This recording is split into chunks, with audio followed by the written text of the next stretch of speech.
despite po sa strong warnings sa kanitong National Museum o also sa mga heritage advocates, Mindanao wasn't isolated. Ang artifacts suggest that people here traded with China, Southeast Asia, and even other Philippine regions. Ang mga tao dito na ma-realize na treasure hunting is the complete opposite of archaeology, which is We lost the chance to really reconstruct kung saan Hello everyone! Welcome sa mong podcast. So mag-introduce sa amin sa among selves. Ako si Mary. Ako si Chloe. Ako si Valerie. Ako si AZ.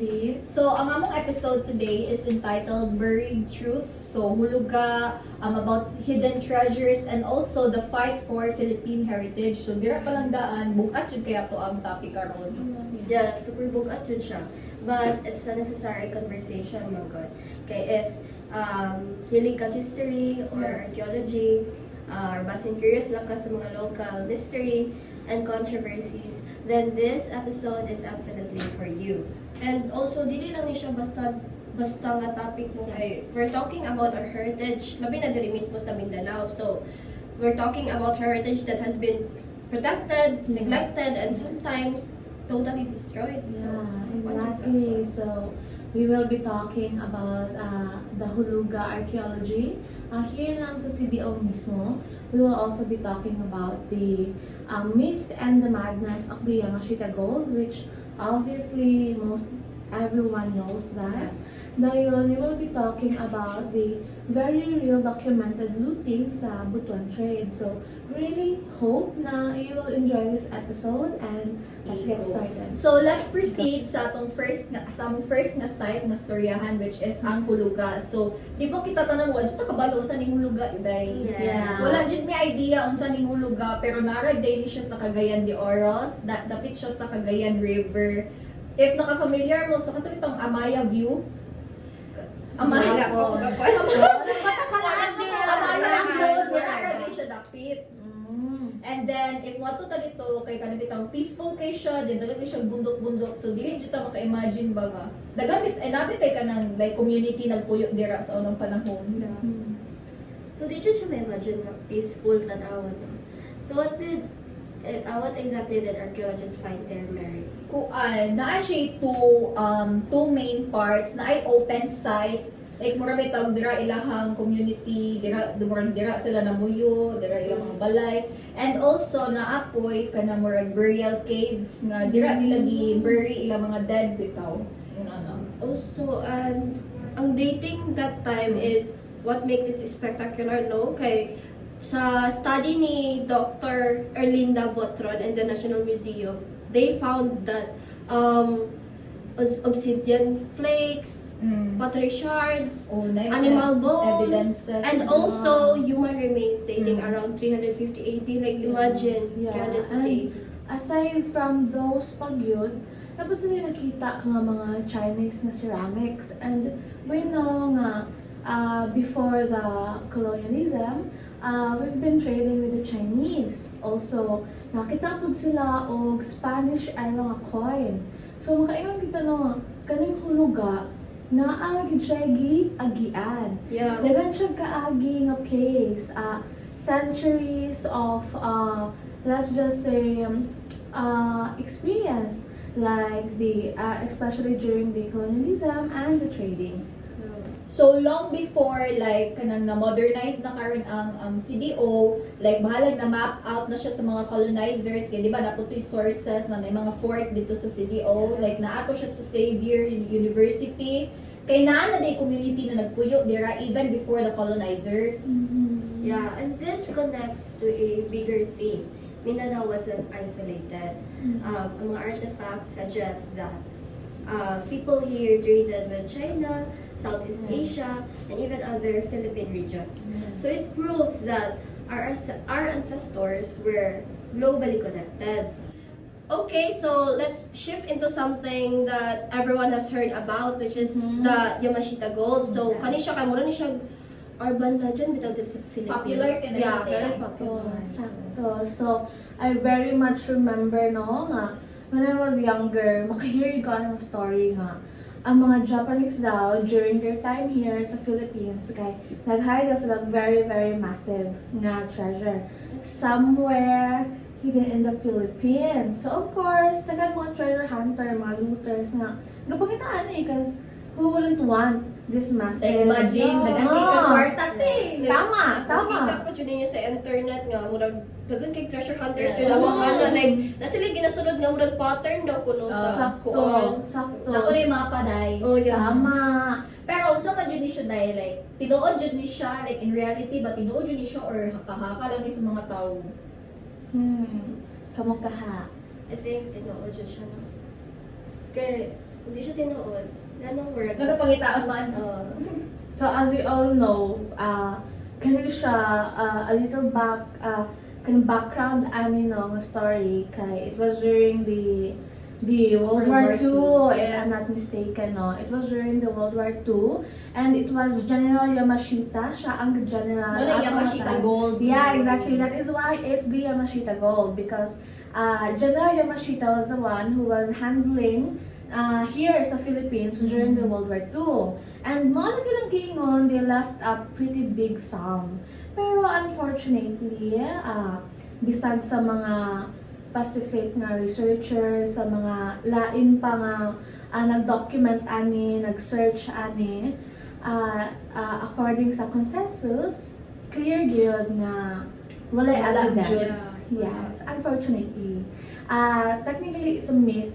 It's technically haka agad siya. Or bang nandiyan agad siya. Sa mga tawo. And the hunch dito, especially there sa Philippines, na tinood siya.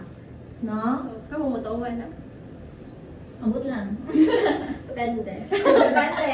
Kasi di ka Dili nagkwarta. magud kay kailangan magud like na jud kay proof na tinuod jud na dili kay magtuo-tuo lang dayon ta sa mga storya kailangan na jud proof nga like maybe sources gikan sa mga Japanese or unsa Sakto. ba pero wala man so wala diba So, grabe dyan ang effect sa myth, no?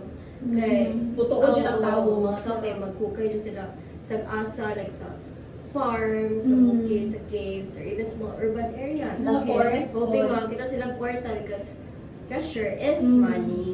And that's the danger, no? Like, sometimes, kani mga treasure-driven digs, kay maka-damage siya or maka-destroy siya sa mga historical sites. Like, ang mga tao dili na ma-realize na ang treasure hunting is the complete opposite of archaeology, which is about knowledge. Sakto. And ang mga archaeologists pa yun, di na sila permit. Di na sila maghukay-hukay lang whenever they want. Yes. Diba? dapat na jud procedure. Sakto. So, we've talked about the Yamashita Gold na. I think it's time for us to move sa last topic, which is the Butuan Trade. So, diri ito sa Butuan. Butuan. Dayon, kaning Butuan, hindi siya myth. Makaadto lagi mo dito. Tinuod di siya. So, kaning Butuan, hindi siya haka-haka. Di po na siya myth. It's very, very real. If you would want to search about it, daghan mga primary sources na you could read if And artifacts po. yeah. And really sa Butuan, nakita ang mga golden artifacts dated to 10th to 12th centuries ago. And makaingon ba mo ang isang pinaka-famous dire? Katana ko ta. Ang unsa? Ang unsa man? 1, 2, 3. Golden Tara!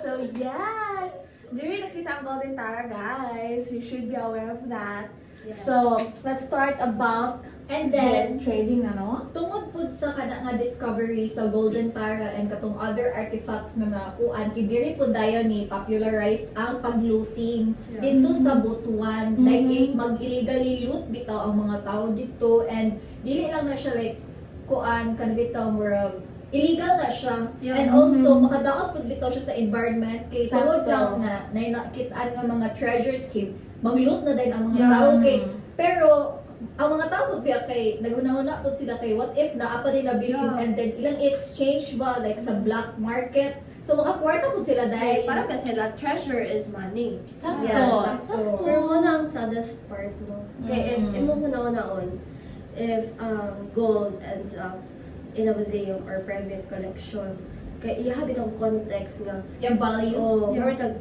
where it was found, how yung arrangement sa grave, o kinsa gitag iya at Yeah. mawala bitaw dyan. Yeah, So, sakto. mao po na siya ang like, sakit no kay Sad part. because for archaeology context is everything, so Mhm. without it the story is broken, like we just have a beautiful object but we We don't know the history behind it. History behind Yeah. Sakto, the sakto. artifact. History is very important. Yes. Because everything has history, everything has its own story. Yes, sakto.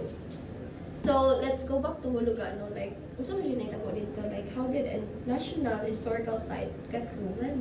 Like, Nag-uol ka siya. how did that happen? Hinay kaya tingol. Ngano gidaw nagba. Meron kahan ba? Pero actually a lot bisag kami, we do not know about this issue gani. We've just read about it. Bago lang yun when we're searching about places na naay inani ng mga issue. So, actually, around 1999 to 2003, ang government sa CDO, they pushed for a massive project. This project is the Road and Bridge Project. Specifically, the Taguanao, and the Balulang Bridge. So, yeah. And we already know if naaiyan a massive project, it will cost a lot of money. And aside from a lot of money, it will cost a lot of land. Pero, even though this land is recognized by the Philippines that it's a sacred land, the government of the CDO didn't technically care. It's a bit So controversial. it caused a lot So, of dito damage. man ko ayaw. It's a very controversial topic, no? So, Dayon, despite po sa strong warnings sa kanitong National Museum o also sa mga heritage advocates nga dili sila mosugot, actually naa na siya source nga mga nilista bitaw sa ilahang ngalan, i-insert lang na mo.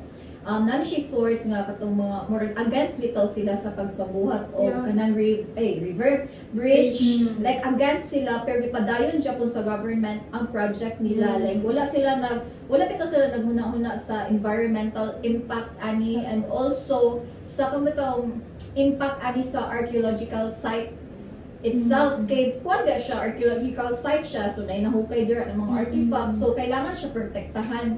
Pero tungod kay gipush nila tong ilahang project, mura bitaw ilang gibali wala tanan ang value ana bitaw. So, ang result ani kay naay murag kuan sa nakita nila dito nga archaeological site, gitawag nila open site. Oo, open site. Okay. Dayon, parts sa open site kay like ang key living area nila nga dito makita mga pottery, bones, tools, were bulldozed. Asa ko So, believe? yeah, and then ay lang estimate kay mga 60 to 80% of the open site was destroyed. Because of this Oh. bridge. Yeah. Because of tungod sa project Tungod ng nila. ani nga project. Gusto mo ka, OMG, jud ka siya. Like, OMG. Like, Imagine na to, like, centuries of history. Mm. Like, Oh, gibali thousands wala of- rin mo. Yeah, like, Mm. thousands of years of occupation. Like, sakto. makuha na siya, ma-erase na lang siya in a span of week because of Yes. the very entity nga that should be protecting it. Like, Sakto. development at the expense of history. Sakto. Okay, Like, we think bitaw na the government of that place should be the one protecting it. Yeah. Kailangan ng yuta, kailangan ng land. They should have been protecting it. They should have cared about the people who was living in it. Pero, nag-care ba sila? No. Gobyerno, jud.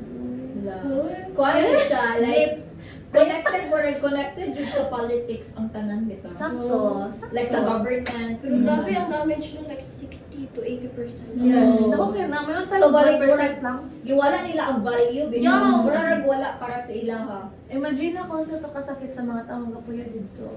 No, nagikuha lang ang ilang lugar para lang sa bridge. Sakto ba na siya? Dili. So yeah, isa na siya sa dako gid kina siya nga issue dyan. Pero wala pa mo gud mi ato 2003 pa man to, 2004 man mi. So, So, we were not very aware of that George. Karon pa niya ano. So, Yeah. very dako gid na siya nga issue before. Matik na siya. So, let's compare the three cases para klaro jud no. Unsa jud ang issue? Yes. Mm. So, ikaw ba? Ikaw first. Siguro katong sa huluga, Oh, which yes. is destroyed by a government-led development and also lack of protection. Sakto. Like, come to think it, tama. I think, created naman ng law, no? Yes, na. Di ba na itong law nga dapat protected na ang land? Nakakay na, na lang, kasi controversial na kasi ang question. Ay, so second, no, kay ang sa Butuan. So, ang Butuan, it was also destroyed by looting and kanang sa black market na trading nila.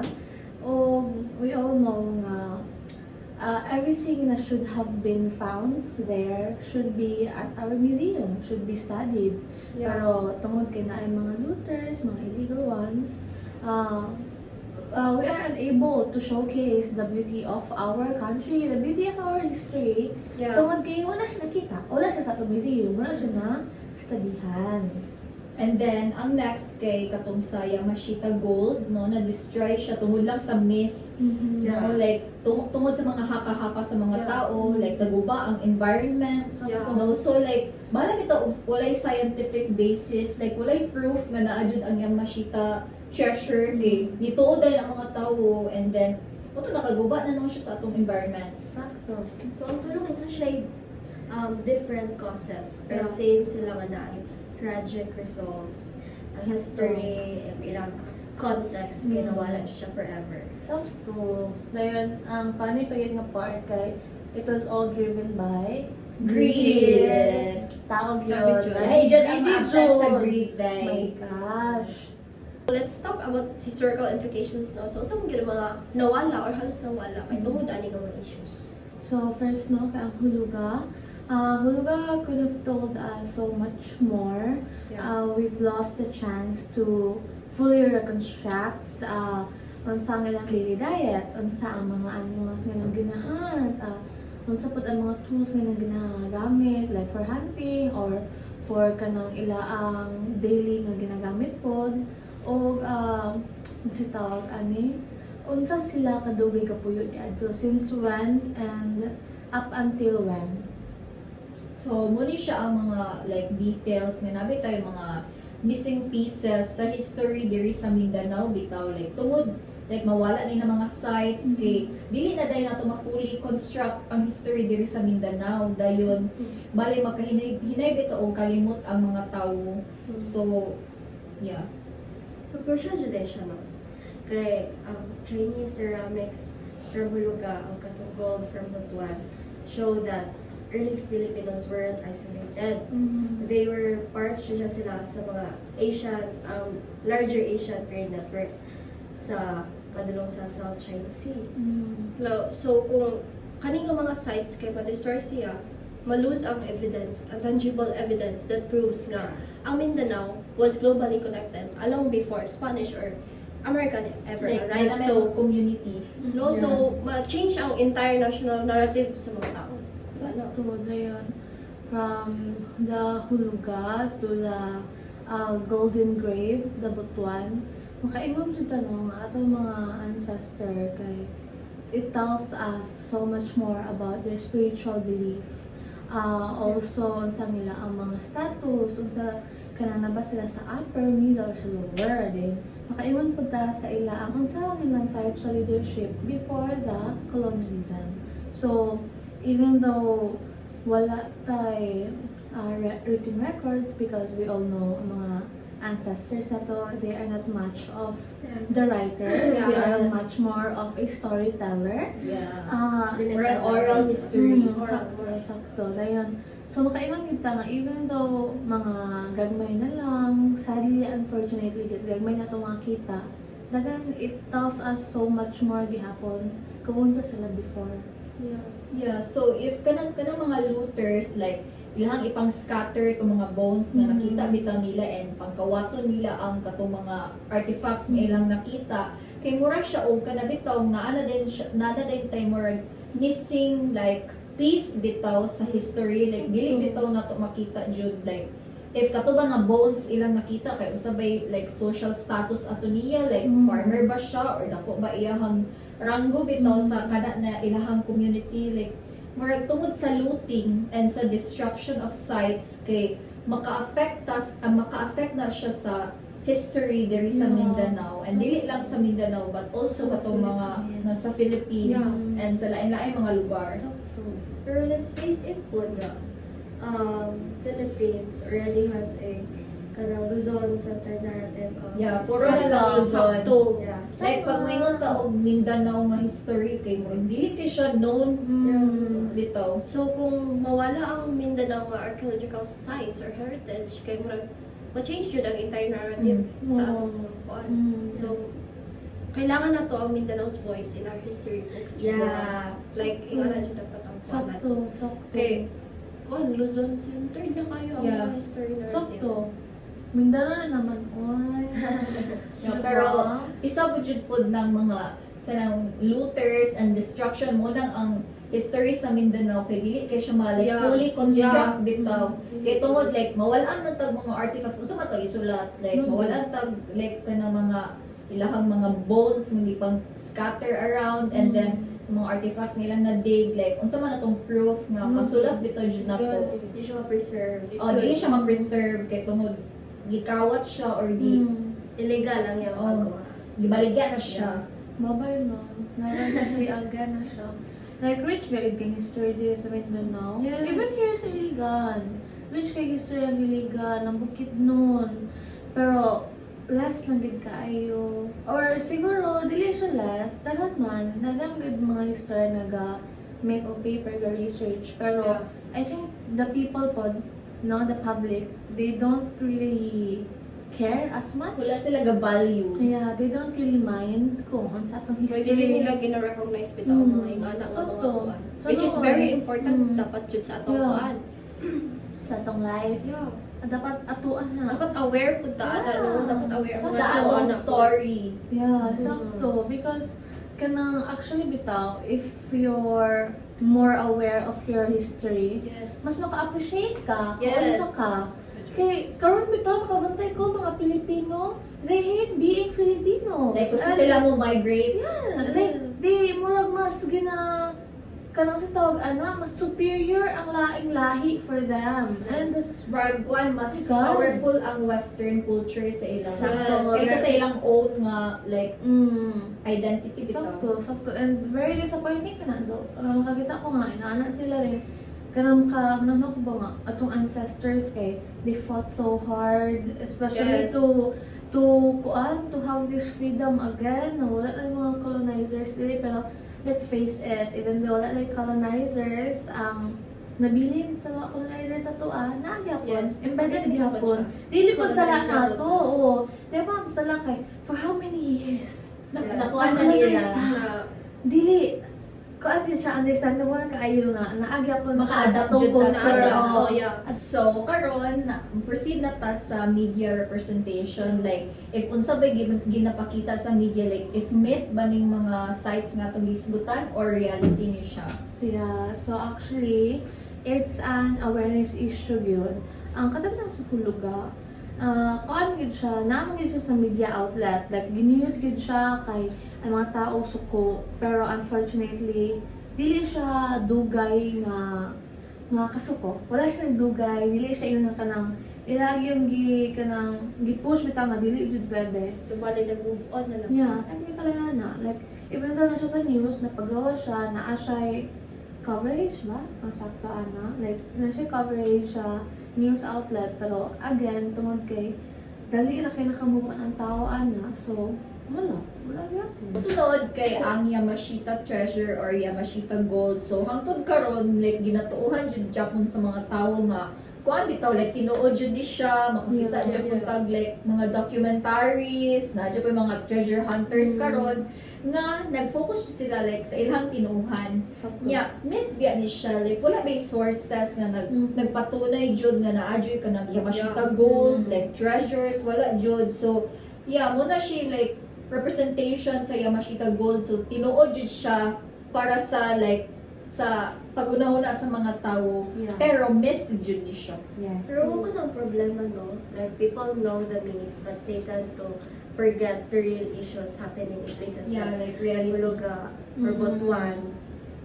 So, it was interesting with ang gold. You know, Sakto. So kung mag-istorya po about sa tourism, community, politics, Oo. kung ang huluga kay na properly preserved dyan siya, pwede nyo na to siya mapano like heritage park or like Oh, educational imagine site siya, na bitaw. potential bitaw. Sila, like Sakto. educational site, like Mm. na bitaw.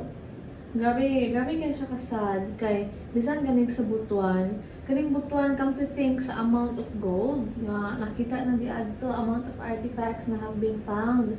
It could have been potentially be a global archaeology, no? Like dili lang diri sa Mindanao, dili lang diri sa Philippines. Pero all is lost. Ang potential niya kay mawala Yes. siya if ever ang illegal looting kay Magpadayon. magkontinue. Magpadayon. Yeah, so ang nag-suffer bitaw jud ani kay ang mga locals bitaw like mura bitaw kada bitaw mas giuna like para sa huluga mas giuna bitaw like sa government ang mga like construction nila Yeah. ingon ana bitaw wala jud sila gahuna-huna sa community na nagpuyo dira. And then sad lang kay na siya nga part kay di ba dapat like hatagan jud sila pagtuon sa government like importante jud ni sila dili ni siya pwede hilabtan pero kuanan jud ko nila gibaliwala bitaw nila. Sakto. So, more siya, cultural issue din na siya, no? Oh. Mm-mm. Like, ang mga tao, they think archaeology is treasure hunting. Yeah, So, sakto. Pwede na siya. kung ano na to, let's make it clear, no? Ang treasure sa ilaha is money. Yes. Archaeology is knowledge. So, Yeah. like, di yun na tumakuha ng mga tao ko. Yeah, and because of kanang sa Yamashita Gold, the Yamashita Gold gani, like, even ang mga tao mong good, they were looting not to find knowledge. Yes. It was never their intention, obviously. They were looting because of the money. They were Yeah. looting because of the gold, of the treasure that they wanna find. Correct. Livelihood nila. Tapos, like, dili sila ko na ba, like, wala ba ito na po silang utok nga. Unsa ka ang past, ani, unsa ka ang story, ani, like, why would a very massive amount would be Siguro sila hidden? aware sa consequences. Yeah. Sakto, like, di ta pwede magkarot-karot bisag asa no, bisan gali ilubong na kailangan ay permit. Kana pa ka mangita ka gold. Oh my Like, wala sila gosh. kabalo no sa priceless knowledge kung makuha natin. Like, no? murag mas gihatagan bitaw nilang value tong ang kwarta nga ilang makuha kaysa knowledge nga ilang makuha Yeah. anang nga artifact. Dapat yung mga laws na makaprotect ani nga sites. Yes, na ay laws ana like for example kani Republic Act 4846 ang Cultural Properties Preservation and Protection Act pero like pag weak ang enforcement like if weak ang LGU so dili ra jud ni siya kuan kay depende ra jud sa LGU if mo cooperate ba sila ani nga act or ipadayon pud na nila basin maka-benefit pud bitaw sila. And if ang LGU kay prioritize nila ang development bitaw over heritage even sa against sa archaeological nga advice mo gid ang may tabo Japan so kaning ang huluga is a cautionary tale of the government failure. Naging alam bitaw may tabo. Sakto yun. To finally end our episode for today, let's now proceed sa amuan conclusion, no? So, daghan na kay tag nahisgutan, daghan na kay tag issues nga na-tackle. So, unsa may lesson nga itong makuha ani? Siguro ang first is ang huluga reminds us that heritage can be destroyed not by foreign enemies but Sakto. by poor planning and misguided development sa tao. Sa Butuan shows us that human greed, even if understandable siya, it can erase centuries of cultural meaning from priceless artifacts. And also, third is the Yamashita Gold. Yes. Mahahaka, myth, no? Kay, it can mislead people nga then makakause siya og kuan bitaw kaning real nga tangible damage sa atong land and also sa historical sites. Yeah. So, kanang ganun kita nga mga tao, especially diri sa Mindanao, ganun importante man gyud na we should be aware of of this past, of our issues as well. Kuan man good, like, heritage is our identity man good. Mm. So, like, if dili ta magpahalaga sa kung unsa bitaw ang nasa to, like, katong mga archaeological sites, mga artifacts, nga pangkawaton lang, if dili na to na siya tagag value, then ang atong history, kay makuhaan po siya, like, pasabot ana, like, kana bitaw murag ma-reconstruct dayon siya, like, dili siya complete na Sakto. like identity nato kay ang atong identity ba kay when we look back like mangita jud ta na kanang unsa kami ay unsa kanina community before no yun ana so Sakto. nya o ang katong mga artifacts nga pangkawaton or katong ipang-loot na mga artifacts kay unsa na lang man ang proof bitaw like sa ato ang history. So kaya itong murag mabuhat na to. Kung ano to, mga tao na Support heritage education. Yeah, like Yeah. mag-educate Yeah, bitaw ta sa mga tao jud. And also, Kay as historians, Yeah. as Public public historians. history students, and also majors. share reliable archaeological information. Dili haka-haka lang. Yes. Yes. And aside ana, we should also promote mag-promote ang responsible na tourism kay even ganit ka ng mga normal, di ba, kanang mga sacred ganang mga lugar, kanang mga importante ang tuwa sa tao. Example diri sa Iligan, dira sa Rugungan, Sikyo.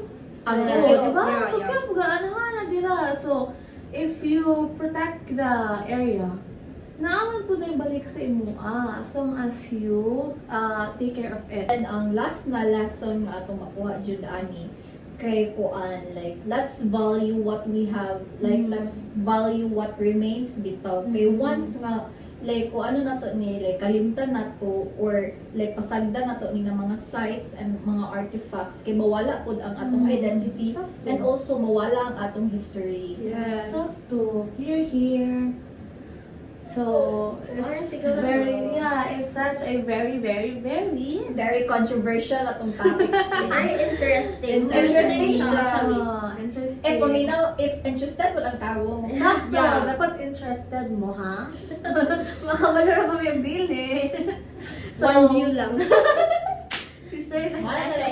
Thank you for listening. So, we hope the four of us, we really do hope na nag-enjoy mo sa mga episode. Nalingaw Na naabot mo din sa pinakalas. Nalingaw mo sa mga katabi, sa among maraming mga amaw diri, magkinatawa aming kalit, no? So, yeah, it's been a very fun episode. It's been a very fun talk. Very So, educational. Yes, that's the very important part. So yeah, bye and see you kung required na saan. Bye-bye! Bye guys! Thank you for watching.